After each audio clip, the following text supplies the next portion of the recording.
In the heart of Britain, where politics is forged and ambitions are shattered, a new poll has erupted like a thunderclap, a brutal reminder that power is as fleeting as the tide. Keir Starmer, the Prime Minister who once carried the promise of hope and change, now finds himself in a position no leader ever wants to occupy, the least popular of all major party leaders, at the lowest point of his political career. It feels as if the curse of British politics has struck early, pulling him into a storm from which few have returned.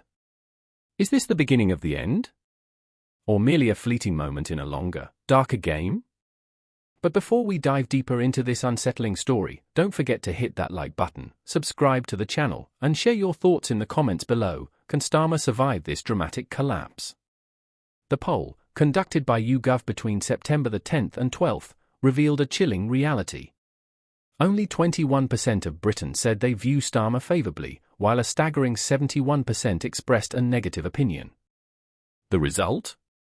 A net approval rating of -50, the lowest recorded by any major British political leader since polling began in 1983. These aren't just numbers on a chart, they are the unmistakable signs of a leadership crisis. Meanwhile, his rivals are holding their ground, as if waiting for the perfect moment to strike. Nigel Farage, leader of Reform UK, remains steady. 30% of the public view him positively, 61% negatively, leaving him at -31. Jeremy Corbyn, back on the political frontlines this year, has seen a slight uptick, 28% positive, 59% negative, matching Farage's net score at -31. Conservative leader Kemi Badenoch fares little better, with only 19% favourable and 54% unfavourable. Her rating sits at -35. The historical context makes this even more alarming. Even John Major's government, which stumbled after its 1992 election victory, saw nothing like this. Major's ratings dropped by less than 10 points in his first year. Starmer's collapse has been far swifter, far more brutal, and historians may well record it as the fastest erosion of public trust in modern British politics. And as Labour loses ground, others are quick to seize the moment. Reform UK has surged to the top, claiming roughly 30% of voting intentions, making it Britain's most popular party.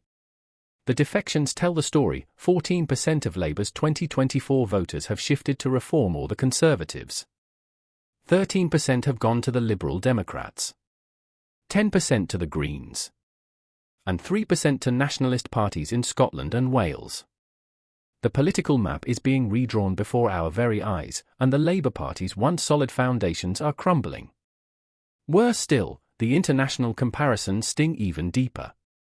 As Starmer faces this meltdown, former US President Donald Trump, currently on a state visit to the UK, looks almost strong by contrast. His net approval rating back home sits at -12. In other words, Trump, with all his controversies and battles, appears more palatable to voters than the sitting Prime Minister of Britain. And then there's the eerie parallel with Emmanuel Macron. In 2017, the French president's popularity collapsed with breathtaking speed, driven by economic discontent and the Yellow Vest protests. Yet by 2022, he had managed to rebuild his standing and reassert his authority. Could Starmer follow the same path, turning collapse into resurgence, or will history remember him as just another fleeting name in Britain's long political story? Now, Keir Starmer stands at a crossroads. Every number, every comparison, every analysis points to crisis. But the ultimate question remains, will he fall into political oblivion, or rise from the wreckage stronger than before? Only time will tell. Until then, the mystery deepens. So what do you think? Has Keir Starmer's time run out, or does he still have one last chance to fight back? Share your thoughts in the comments, and don't forget to subscribe, because what comes next may be even more dramatic than we imagine.